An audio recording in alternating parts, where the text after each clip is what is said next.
Assalamualaikum warahmatullahi wabarakatuh.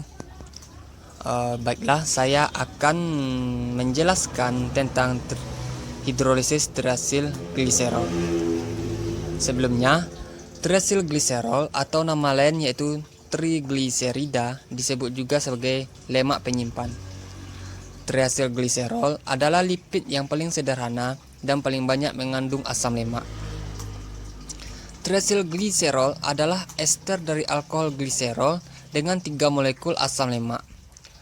Triasil gliserol tidak larut dalam air, namun larut dalam pelarut organik seperti benzen, ether, kloroform, dan lain-lain. Triasil gliserol terbagi menjadi asam lemak jenuh dan asam lemak tak jenuh. Triasil gliserol bersifat hidrofobik nonpolar karena tidak mengandung muatan listrik atau gugus fungsional dan kepolaran yang tinggi. Berikut adalah struktur dari triasil gliserol.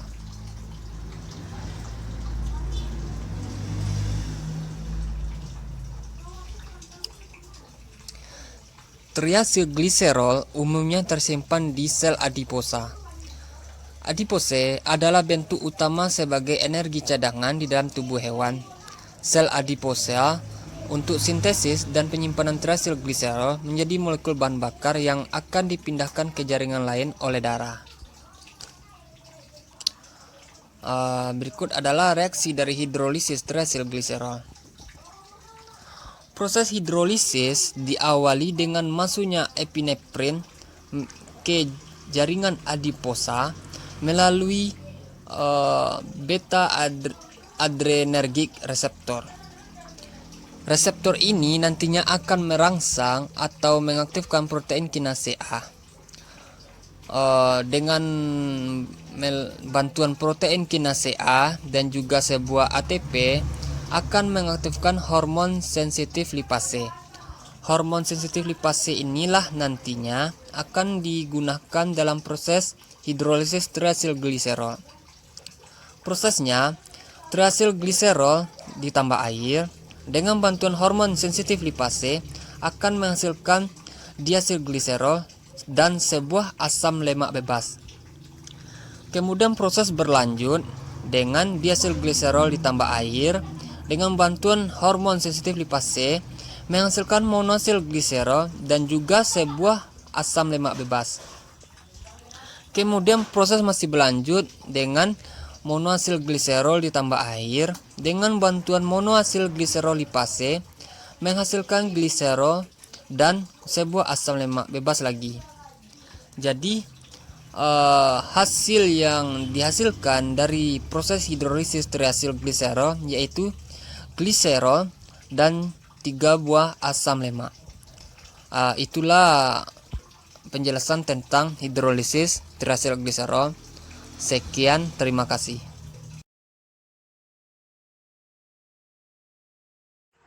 Bismillahirrahmanirrahim. Assalamualaikum warahmatullahi wabarakatuh. Saya perwakilan dari kelompok 7 akan mempresentasikan salah satu subbab dari metabolisme lipid, yaitu regulation of lipids storage or use.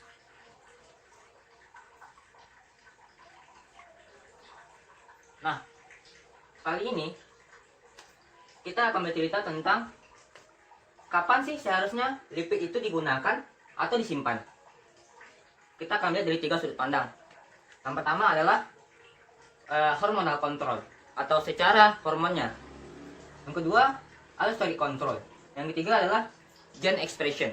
Nah, hormonal control ini adalah di mana kita akan menggunakan ataupun menyimpan sebuah lipid terkait dengan hormonnya yang disintesis oleh tubuh kita, atau hormon yang memberikan perintah. Hormon yang ada dalam tubuh kita adalah insulin, glukagon, dan epinefrin. Nah, di sini saya memberikan 2 warna yang berbeda karena fungsi atau kerjanya hormon ini berlawanan. Yang mana insulin saya beri warna biru, glukagon dan epinefrin saya beri warna merah. Selanjutnya adalah allosteric control.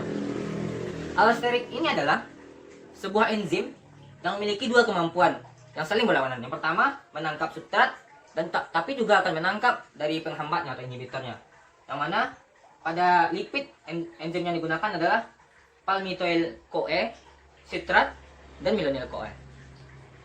Selanjutnya adalah gene expression, di mana tubuh kita memberikan perintah tersendiri kapan kita harus menyimpan dan kapan kita harus menggunakan lipid.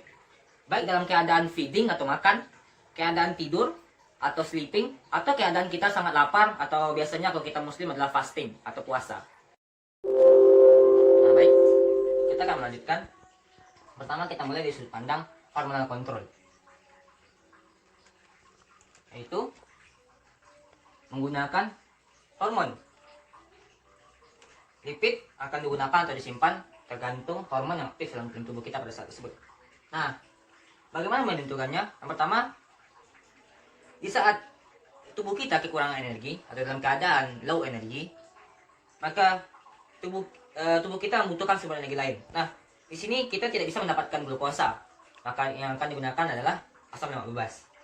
Hormon yang berfungsi di sini adalah hormon glukagon dan epinefrin, yang mana akan masuk ke tahap oksidasi. Dan pada saat oksidasi tersebut, maka hormon tadi mengaktifkan salah satu enzimnya adalah enzim hormon sensitif lipase.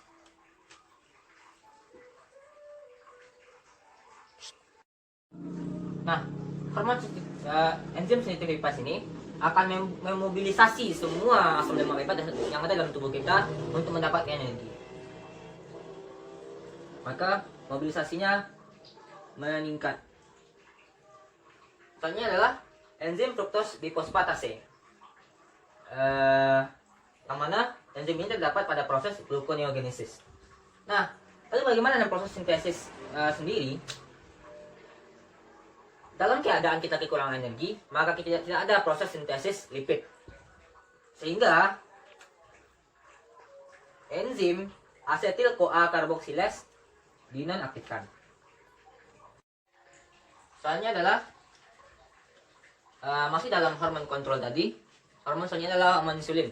Nah, seperti dijelaskan, insulin ini bertolak belakang dengan dua hormon sebelumnya, di mana insulin ini akan bekerja di saat tubuh kita telah kelebihan energi dari glukosa, maka tubuh kita tidak membutuhkan sumber energi lain seperti asam lemak. Maka pada tahap oksidasinya, semua enzimnya dinonaktifkan. Oksidasi dinonaktifkan, hormon sensitif lipase dinonaktifkan, sehingga mobilisasi of fats-nya menurun. Tidak ada asam lemak yang dimobilisasi untuk menghasilkan energi. Dan enzim fosfofruktokinase-nya, yaitu pada saat glikolisis malah akan lebih meningkat, sehingga energi akan berkurang. Nah, dalam keadaan kita telah kelebihan energi tadi, maka salah satu cara agar kita tidak kelebihan glukosa, maka akan masuk pada proses sintesis lipid, yaitu mengaktifkan enzim asetil CoA karboksilase. Nah, sekarang kita masuk sudut pandang kontrol atau regulasi terhadap penyimpanan ataupun penggunaan lipid. Yang kedua adalah allosteric control, yaitu enzim yang mempunyai dua kemampuan yang berlawanan, yaitu menangkap substrat tapi juga akan menangkap inhibitornya atau penghambat. Enzimnya adalah sitrat, palmitil CoA, dan malonyl CoA. Nah, seperti yang dibilang tadi, sintesis adalah proses pengurangan energi sendiri sehingga menghasilkan asam lemak dalam bentuk kompleks. Nah, maka sitrat dibantu oleh sitrat lias akan menghasilkan asetil CoA, dan asetil CoA yang dibantu oleh asetil CoA karboksilase akan menghasilkan malonyl CoA, dan malonyl CoA akan menghasilkan palmitil CoA. Nah, lalu bagaimana saat palmitil CoA kita telah terlalu banyak? Maka apabila palmitil CoA telah terlalu banyak, maka akan dibantu oleh enzim asetil CoA karboksilase untuk kembali menjadi malonyl CoA.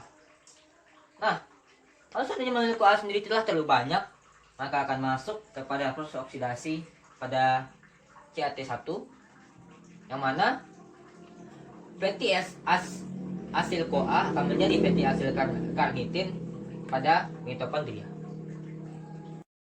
Nah, sekarang kita masuk kepada sudut pandang ketiga dalam penggunaan ataupun penyimpanan lipid, yaitu gene expression atau disebut juga dengan body expression, di mana tubuh kita sendiri akan mengekspresikan apakah dia akan butuh atau malah akan menyimpan lipid.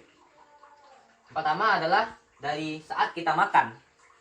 Maka pada saat kita makan, kebanyakan kita makan adalah glukosa atau karbohidrat, sehingga kita tidak butuh lagi lipid.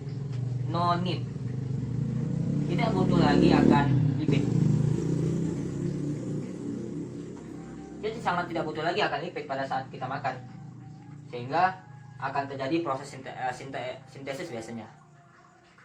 Tanya adalah pada saat kita sangat lapar, yaitu kita muslim biasanya adalah berpuasa, maka pada saat inilah kita sangat butuh akan sumber energi lain, sehingga semua simpanan energi lainnya kita akan digunakan. Begitu juga dengan saat kita tidur, di mana pada saat kita tidur kita tidak mendapatkan lagi glukosa, nah, tidak mungkin kan pada saat kita tidur kita makan, sehingga kita sangat butuh akan free fatty acid. Nah, mungkin sekian presentasi dari saya mewakili kelompok 7.